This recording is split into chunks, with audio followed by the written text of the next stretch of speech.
Hello साथियों, एक बार फिर से आपका हमारे चैनल में स्वागत है। यहाँ पर हम एसएससी सीजीएल के थर्ड शिफ्ट के जीके जीएस और करंट अफेयर की डिटेल एनालिसिस करने वाले हैं। जो क्वेश्चन पूछे गए थे उसकी भी चर्चा करेंगे और साथ मोस्ट एक्सपेक्टेड क्वेश्चन जो अगले शिफ्ट में पूछे जा सकते हैं। तो चलिए शुरू करते हैं। यहाँ पर पहला प्रश्न ये पूछा गया था कि कौन से नृत्य में चेहरे को रंगा जाता है। तो यहाँ पर देखिए चेहरे को रंगा गया है। तो कथकली जो होता है ये केरल का शास्त्रीय नृत्य है, इसमें चेहरे को रंगा जाता है। कथकली नृत्य संगीत और अभिनय का मिश्रण है और कहानियों का नाटक करती है जो ज़्यादातर भारतीय महाकाव्यों से अनुकूलित होती है। नर्तक विशेष श्रृंगार और वेशभूषा के साथ कहानियों की भूमिकाओं, राजाओं, देवताओं, राक्षसों आदि को निभाते हैं। यहाँ अलग अलग चेहरे के रंग अलग अलग मानसिक अवस्थाओं और पात्रों को दर्शाते हैं, जैसे हरा कुलीनता, काला दुष्ट, लाल धब्बे रॉयल्टी और बुराई का संयोजन है। ठीक है, अगले प्रश्न की बात करते हैं। पूछा गया है मौलिक कर्तव्य जो है का प्रावधान किस भाग में है। तो देखिए ये भाग 4 के 1 में है। किस में है भाई? 4 के 1 अनुच्छेद कहेंगे। तो ये आपका अनुच्छेद में जाएगा आपका 51 51 का क में। ठीक है भाई। 42वें संविधान संशोधन 1976 के द्वारा सरदार स्वर्ण सिंह समिति के सिफारिश पर जोड़ा गया था, तो 10 जोड़ा गया था। और फिर बाद में 86वें संविधान संशोधन 2002 के द्वारा एक और जोड़ दिया गया, इसीलिए वर्तमान में मौलिक कर्तव्य की संख्या 11 है। आगे देखिए, चंगेज खान की मृत्यु पूछा गया था कब हुई थी। तो 1227 में मृत्यु हुई थी। चंगेज खान एक मंगोल खान था। उसने मंगोल साम्राज्य के विस्तार में एक अहम भूमिका निभाई।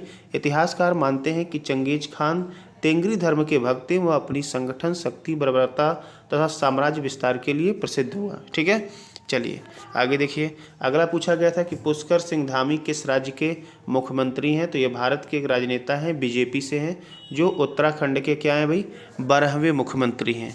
आगे देखिए, कोशिका में कोशिका झिल्ली के अंदर पूछा गया था कोशिका के अंदर क्या पाया जाता है। अंदर केंद्रक को छोड़कर संपूर्ण पदार्थों को कोशिका द्रव्य कहते हैं। क्या कहते हैं? साइटोप्लाज्म कहते हैं। ठीक है, यह सभी कोशिकाओं में पाया जाता है तथा कोशिका झिल्ली के अंदर तथा केंद्रक झिल्ली के बाहर रहता है। यह रवेदार जेलीनुमा अर्ध तरल पदार्थ है। आगे देखिए, गिरीश चंद्र मुर्मू पूछा गया था देश के कौन से नंबर के सीएजी हैं, मतलब नियंत्रक और महालेखा परीक्षक हैं। तो ये जो है देश के 14वें नंबर के हैं और इनसे पहले सीएजी थे राजीव महर्षि। क्लियर है। अगला प्रश्न पूछा गया था कि शुरुआत में जो है आवर्त ये सारणी जो होती है उसमें कितने तत्व थे। तो देखिए जिस समय मेंडलीव ने अपना काम शुरू किया था उस समय 63 तत्वों को जाना गया। तो सबसे पहले 63 थे। मेंडलीव का आवर्त नियम तत्वों के भौतिक और रासायनिक गुण उनके परमाणु द्रव्यमान का आवर्त कार्य है। मेंडलीव ने परमाणु द्रव्यमान के बढ़ते क्रम में उस समय ज्ञात सभी तत्वों को व्यवस्थित किया और यह एक व्यवस्था आवर्त सारणी बन गई। ठीक है, चलिए आगे देखिए।